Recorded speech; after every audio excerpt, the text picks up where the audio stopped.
Représentée sous les traits d'un spectre, de fantôme ou de figure morbide, l'inflation est perçue comme un mal. Nous en ressentons les effets lorsque le niveau général du prix augmente. Plus le taux d'inflation s'accroît, plus le pouvoir d'achat de la monnaie diminue. Mais si l'inflation a violemment progressé après la Première Guerre mondiale, atteignant 30% par an au milieu des années 20, elle semble aujourd'hui apprivoisée. Alors, faut-il encore combattre l'inflation ? Pour certains, une lutte trop ferme contre l'inflation compromettrait la croissance. Dans cette vidéo, nous allons chercher à savoir pourquoi l'inflation nous préoccupe, si un certain niveau d'inflation est nécessaire et comment la maintenir à un niveau acceptable. L'inflation n'est pas un phénomène facile à appréhender. Définie comme la hausse du niveau général des prix, elle ne consiste pas simplement en l'augmentation d'un seul prix ou d'une seule catégorie de prix, comme la hausse du prix du pétrole ou des prix de l'énergie par exemple. C'est la moyenne de l'ensemble des prix qui augmentent et se répète sur une période prolongée.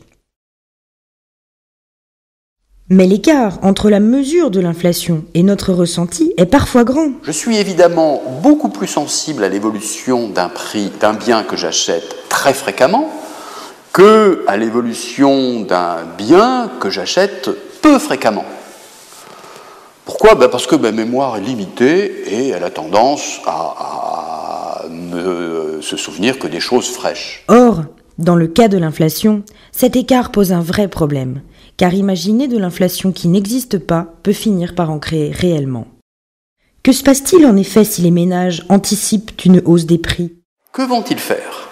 Eh bien, ils vont avoir la tentation de dépenser au plus vite les sommes monétaires qu'ils ont en leur disposition. Donc ces agents vont se précipiter dans les magasins pour acheter quelque chose qui n'était pas nécessairement prévu, mais dont ils vont anticiper l'achat. Qu'est-ce qui va se passer dans ces conditions ? Eh bien, les vendeurs vont voir venir à eux un afflux de consommateurs. Que vont-ils faire ? Devant cet afflux de demandes, ils vont augmenter leurs prix. L'inflation est donc intimement liée à notre psychologie. Mais quelles sont les causes économiques de l'inflation ? L'inflation est avant tout un phénomène monétaire. Certains se sont emparés de cette évidence pour interpréter l'inflation comme étant causée par les variations de quantité de monnaie. Et c'est ainsi qu'on peut distinguer, en gros, disons, une interprétation qu'on va qualifier de monétariste, qui fait de la monnaie la cause première et dernière, finalement, de l'inflation. C'est ainsi, par exemple, qu'on va raconter que si la quantité de monnaie détenue par chaque individu doublait dans la nuit, eh bien, automatiquement, le lendemain, les prix monétaires seraient doublés dans la nuit. C'est une explication dite monétariste un peu simple, mais bien sûr, il faut se tourner vers des explications et des interprétations un petit peu plus perfectionnées. Ces explications plus perfectionnées sont notamment liées à la demande et à l'offre. À partir du cas de la réunification allemande, Hubert Kempf nous explique comment un choc de demande peut causer de l'inflation. Le gouvernement allemand, fédéral d'Allemagne, décide d'une politique massive de transfert, donc distribue du pouvoir d'achat aux Allemands. Or, l'Allemagne est une économie ouverte, et donc une partie de sa consommation est assumée par des importations, et en particulier des importations venant de la France. Du coup, la hausse du pouvoir d'achat en Allemagne peut s'interpréter du point de vue français comme un choc de demande, puisque le système productif français se trouve voir s'ouvrir de nouveaux marchés, voir s'adresser à lui une demande plus conséquente que ce à quoi il s'attendait. Mais pourquoi ce choc entraîne-t-il de l'inflation ? Face à une hausse soudaine de la demande, le système productif n'est souvent pas capable d'ajuster son offre en produisant plus. On dit que l'offre est rigide. L'ajustement se fait alors par une hausse des prix. La seconde interprétation est liée à l'offre, c'est-à-dire au coût de production des entreprises. Supposons que les prix des facteurs de production augmentent. Les prix de vente de toutes les entreprises qui utilisent ces produits directement ou indirectement, vont alors augmenter. Si le phénomène se répand à toute l'économie, les entreprises augmentent leurs prix les unes après les autres. Le processus inflationniste se met en place. Si ce processus n'est pas endigué, les salariés vont demander des hausses de leurs revenus. Si elles sont accordées, les coûts des entreprises vont augmenter de nouveau. C'est ce que l'on appelle l'effet de second tour. On peut le représenter par une boucle, la boucle prix-salaire.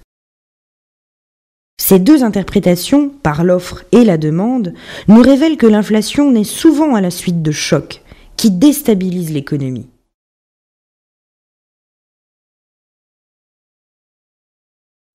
Mais si l'inflation inquiète, c'est surtout pour ses effets, la perte de pouvoir d'achat de la monnaie et la dévalorisation des revenus. Vincent Bignon, économiste, nous explique l'effet de la perte de pouvoir d'achat de la monnaie.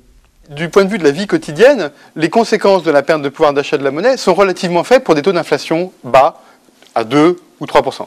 Les changements commencent à opérer pour des taux d'inflation qui s'élèvent autour de 5-10%. Ce que l'on observe, c'est une modification très importante de la vie quotidienne des consommateurs. C'est une complexité énorme à pouvoir acheter des biens. L'exemple emblématique d'une situation d'hyperinflation est la situation de l'Allemagne après la Première Guerre mondiale, c'est-à-dire entre 1920 et 1923. Au cours de cette période, les prix ont augmenté énormément. Par exemple, il a été calculé qu'entre juillet 1923 et novembre 1923, en 4 mois, donc, les prix ont été multipliés par plus de 5000. De plus, l'inflation réduit les revenus, notamment les revenus de l'épargne. Prenons un exemple. Supposons que j'épargne 1 000 € avec 5% d'intérêt annuel. Sans inflation, mon capital atteindra 1 630 € au bout de 10 ans. Avec 3% d'inflation, il ne vaudra plus que 1 210 € actuels. Et avec 10%, seulement 520 € actuels. L'inflation réduit donc la valeur du capital et désincite les agents à épargner. Délicate à mesurer, réduisant nos revenus comme peau de chagrin, l'inflation semble bien mériter sa réputation. Mais alors, comment expliquer qu'aucune institution ne cherche à atteindre une inflation zéro ? L'intérêt le plus évident de l'inflation est qu'elle allège la dette. En effet, si l'inflation désavantage les prêteurs, elle bénéficie aux débiteurs, qui ont moins à rembourser.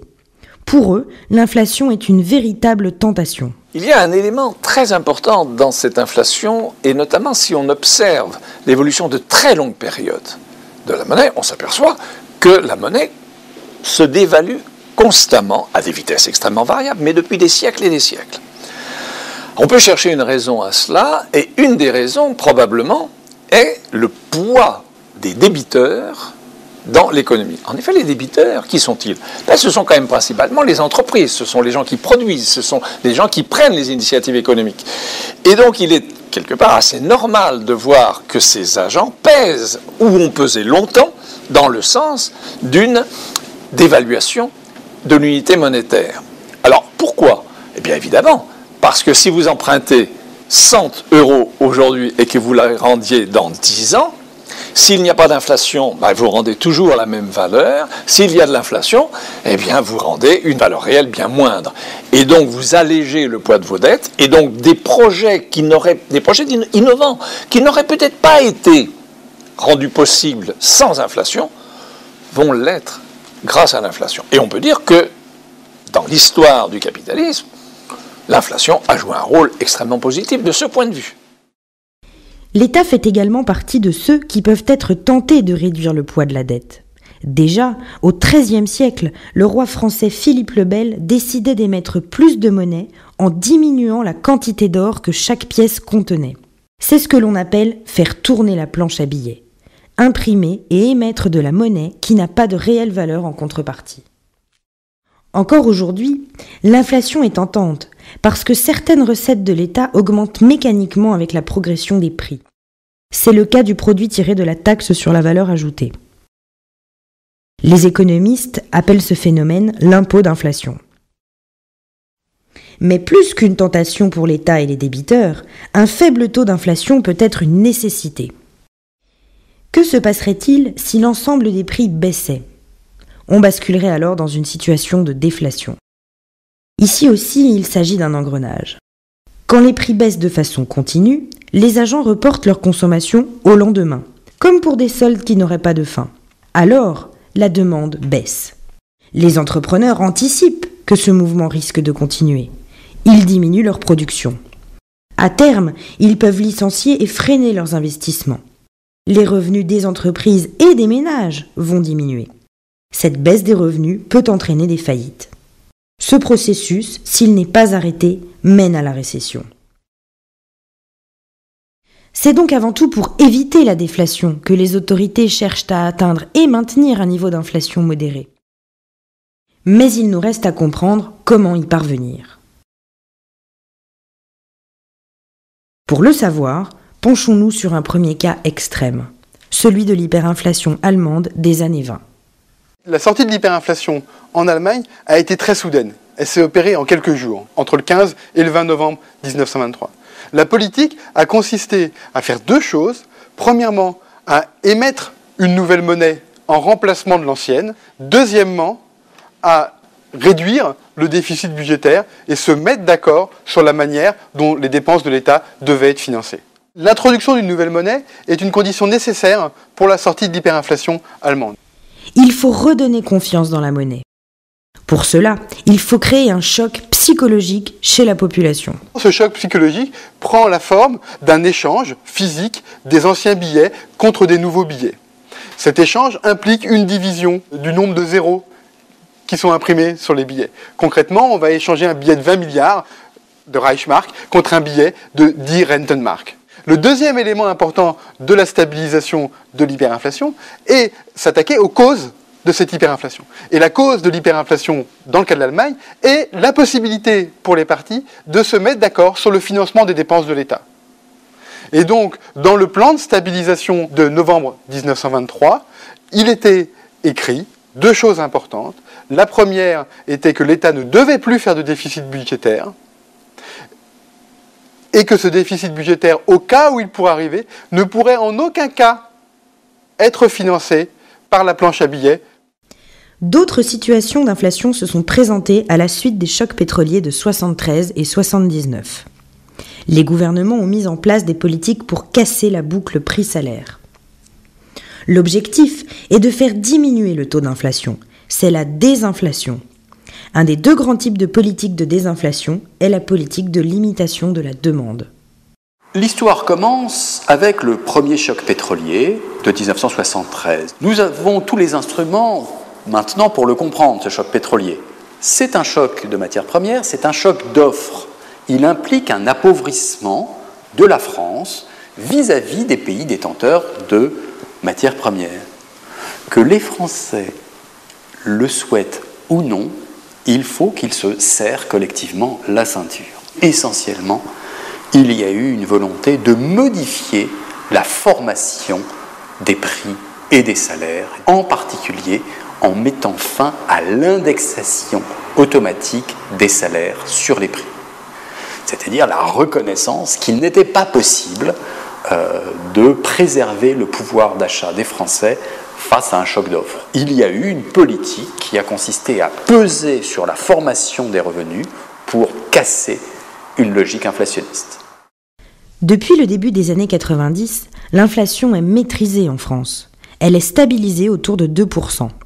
Un faible taux d'inflation était un des critères de convergence du traité de Maastricht. Aujourd'hui, ce sont les banques centrales qui sont officiellement chargées de la stabilité des prix. Pour tous les pays qui ont adopté l'euro, il s'agit de la Banque centrale européenne. Son objectif est de maintenir le taux d'inflation autour de 2% à moyen terme. Pour arriver à son but, elle agit sur le taux d'intérêt. C'est ce que l'on appelle la politique monétaire. Lorsqu'elle augmente le taux d'intérêt directeur, la Banque centrale fait payer plus cher aux banques commerciales l'argent qu'elle leur prête. Les banques, en réaction, vont faire payer plus cher les prêts qu'elles accordent aux entreprises et aux particuliers. Elles vont leur demander un taux d'intérêt plus élevé. Les agents sont alors moins incités à emprunter et donc à investir ou consommer. La hausse du taux d'intérêt a donc des effets directs sur les crédits et l'activité. La diminution de la demande fait alors pression à la baisse sur les prix. L'inflation n'est donc pas un combat d'arrière-garde. Elle demeure une menace pour la valeur de nos revenus et de notre épargne. Pourtant, un niveau d'inflation modéré est nécessaire pour éviter notamment la déflation, facteur de récession. L'action sur les taux d'intérêt par les banques centrales est aujourd'hui le moyen privilégié pour y parvenir.